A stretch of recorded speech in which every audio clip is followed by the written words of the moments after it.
गरियाबंद नगर पालिका के इंजीनियर संजय मोटवानी को एसीबी ने 1 लाख रुपए की रिश्वत मांगने के मामले में रंगे हाथों पकड़ा।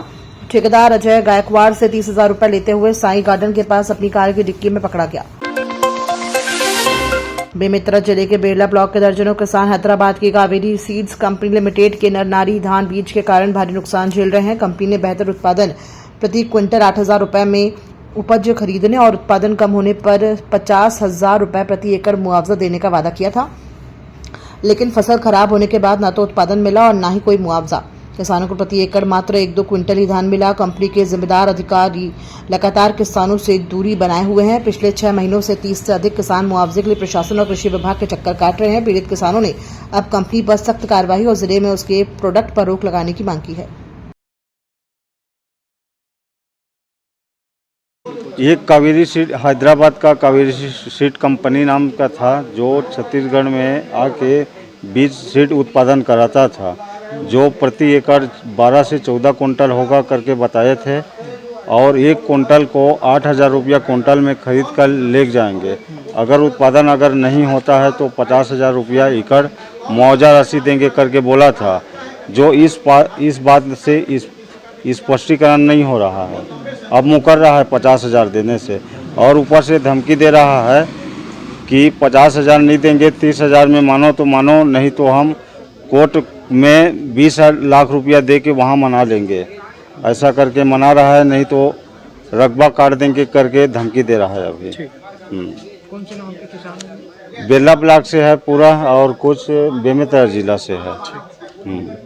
मैं हिरण कुमार जांगड़े, भारतीय किसान संघ जिला बेमेतरा जिला मंत्री। हमारे बिरला ब्लॉक के किसान भाइयों के साथ, बहुत सारे किसान भाइयों के साथ ठगी हुई है।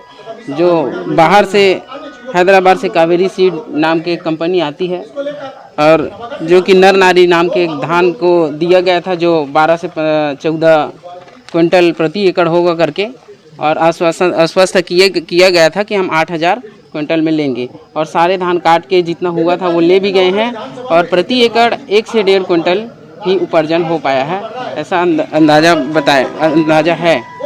और उसका पैसा भी नहीं दे रहा है और लेके भी चले गया है और किसान परेशान हो रहे हैं, बार बार इधर उधर चक्कर काट रहे हैं। 4 महीना हो गया चक्कर काटते, फिर भी इसमें कोई उचित कार्यवाही नहीं हुआ है। और हम लोग चाहते हैं कि वैसे कंपनियों को बैन किया जाए और छत्तीसगढ़ में तो कतई ये सब बर्दाश्त नहीं किया जाएगा।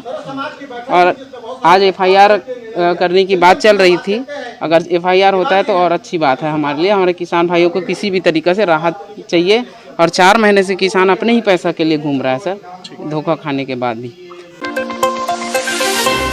गरियाबंद जिले के फिंगेश्वर ब्लॉक के शासकीय हाई स्कूल तरीघाट में संस्कृत शिक्षक द्वारा कक्षा 9वीं के 2 छात्रों की कथित रूप से बेरहमी से पिटाई करने का मामला सामने आया है। छात्रों पुष्कर और रुद्र साहू का आरोप है कि शिक्षक लक्ष्मण तारक सर उनके भतीजे के साथ घूमने जाने की बात से नाराज हो गए। इसी नाराजगी में उन्होंने क्लासरूम में सभी छात्रों के सामने उन्हें डंडे से 8 से 10 बार बुरी तरह पीटा। पीड़ित छात्रों के शरीर पर चोट के स्पष्ट निशान दिखाई दे रहे हैं, जो पिटाई की गंभीरता को दर्शाते हैं। घटना से स्कूल के छात्रों में आक्रोश है और वे संबंधित शिक्षक के खिलाफ कड़ी कार्रवाई की मांग कर रहे हैं। मैं पुष्कर को बोला कि मत मारो करके, फिर आया और मुझे मारा बेशरम के डंडा से। बेशरम के डंडा से मारा? हाँ। और क्या बोल रहे थे सर? सर कुछ नहीं बोले, बाहर खेत दिए, बैग पकड़ो और जाओ करके, फिर बाहर निकल गए। स्कूल में ही मारे? हाँ, क्लास में ही मारे? हाँ।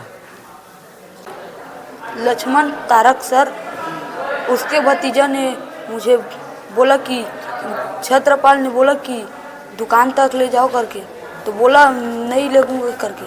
तो तेरे बड़े पापा बोला कि गाड़ी देगा करके बोला, तो चलो इसी की लगी 8-10 बार। क्या बोलते हैं?